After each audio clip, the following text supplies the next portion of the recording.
दोस्तों,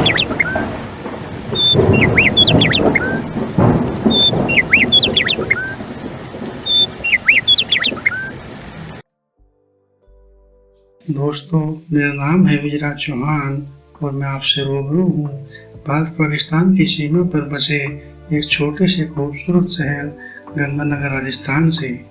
अपने इस चैनल पर मैं आप सबका स्वागत करता हूँ। यहाँ पर आप मेरे लिखे नाटक, उपन्यास और कहानियाँ मेरी आवाज़ में सुन सकते हैं। दोस्तों, चलिए शुरू करते हैं आज के उपन्यास को।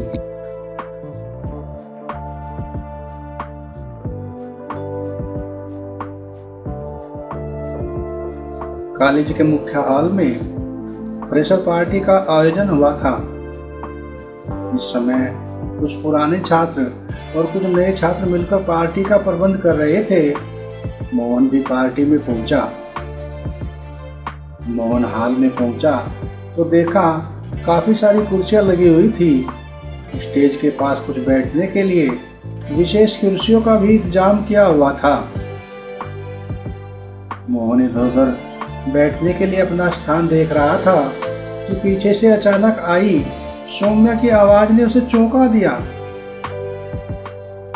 सर, आपके लिए वहां वाली सीट है, आप उस पर बैठे।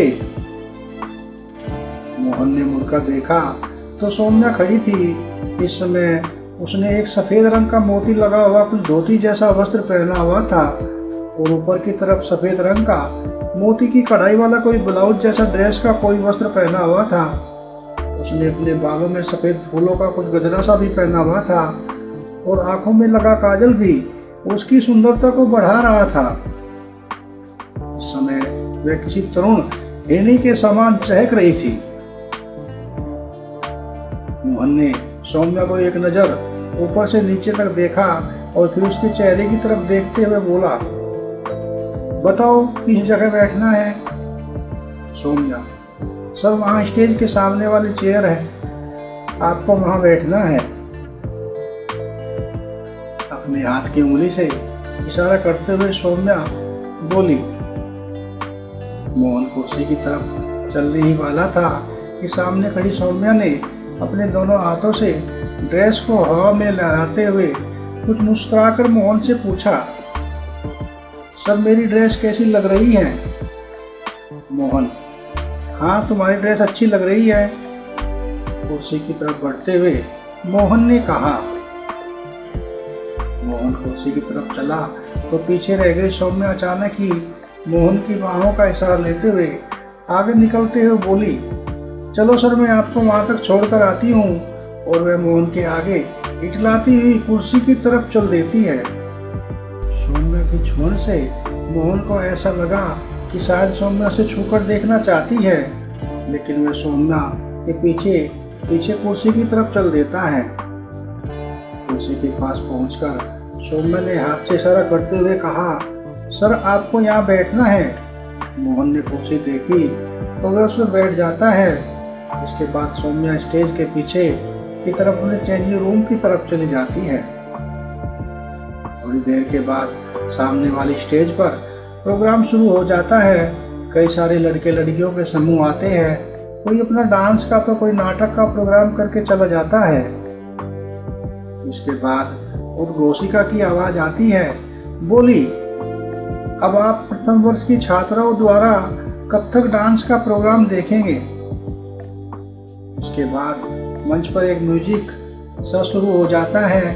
मोहन ने देखा मंच के दाईं तरफ से सौम्या अपने डांस का प्रदर्शन करते हुए आती है। इस समय मंच पर म्यूजिक चल रहा था और जिसकी ताल पर ताल मिलाते हुए सौम्या अपने डांस का प्रदर्शन कर रही थी।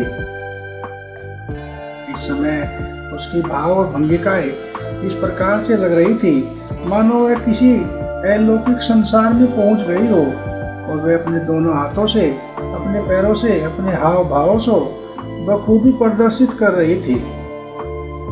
उसके उठते पड़ते पैर म्यूजिक के साथ ताल से ताल बना रहे थे और वह अपने प्रदर्शन को उच्चतम दिखाना चाह रही थी। उसकी आंखें भी समय के भाव के साथ प्रकट हो रही थी।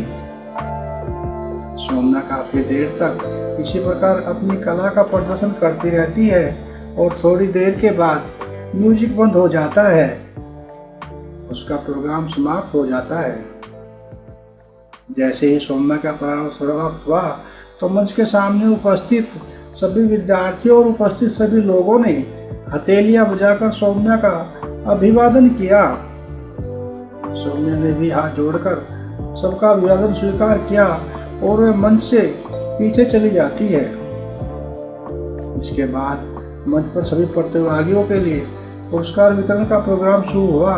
प्रिंसिपल साहब ने देखा तो सभी को उन्होंने पुरस्कार वितरित किया, लेकिन अंत में बोले कि प्रथम पुरस्कार हम उस प्रतिभागी को देना चाहते हैं जिसने अपने प्रदर्शन से सबको प्रभावित किया है और जिसकी कला इस देश की संस्कृति को भी प्रदर्शित करती है। प्रिंसिपल साहब ने इतना कहा और उन्होंने सौम्या का नाम पुकार लिया। सौम्या स्टेज के पीछे ही थी। अपना नाम सुना तो दौड़ी आई और उसने प्रिंसिपल साहब के हाथों से पुरस्कार ग्रहण किया।